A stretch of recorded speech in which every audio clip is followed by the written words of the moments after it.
Ce panier est l'œuvre de Brodel et de ses camarades. Ils l'ont constitué en dehors des heures de cours. Nous avons utilisé à peu près 500 bouchons pour le faire. Et ça nous a pris à peu près 1 mois. Tous sont les membres du club police de l'environnement. Il ne pollue pas l'environnement, il est durable, donc c'est pratique.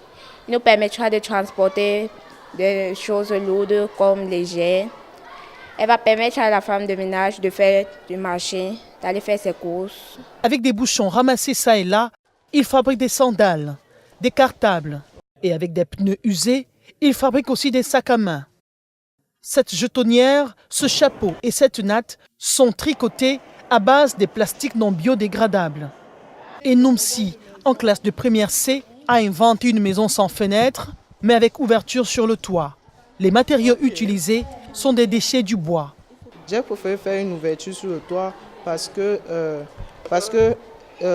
l'on voit que l'ouverture va laisser l'aération, va laisser passer la lumière naturelle. Et c'est donc cette lumière naturelle-là qui va nous procurer donc, assez d'énergie et qui va faire en sorte que notre corps ne va plus être dépendant des choses artificielles. Claudels Airlines, la compagnie aérienne née des cartons recyclés.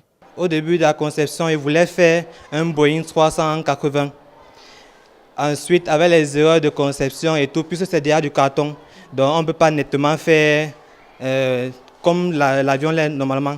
Donc j'ai alors dû créer une autre version, puisque le Boeing n'a pas de bec pointu et ce n'est pas représenté comme ceci nettement.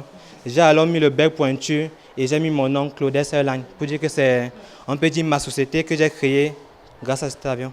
Une motivation encadrée par une vision du développement durable. La nécessité de la police environnementale s'impose tant au niveau de l'établissement scolaire qu'au niveau même des communes et même des différentes communautés. Nous avons été inspirés par les programmes scolaires parce que c'est notre boussole. La police de l'environnement est actuellement présente dans 3 lycées du Cameroun. Le lycée d'Aqua-Nord, le lycée technique de Nkolbiton à Bertois et le lycée de Nilon à Dorpassi.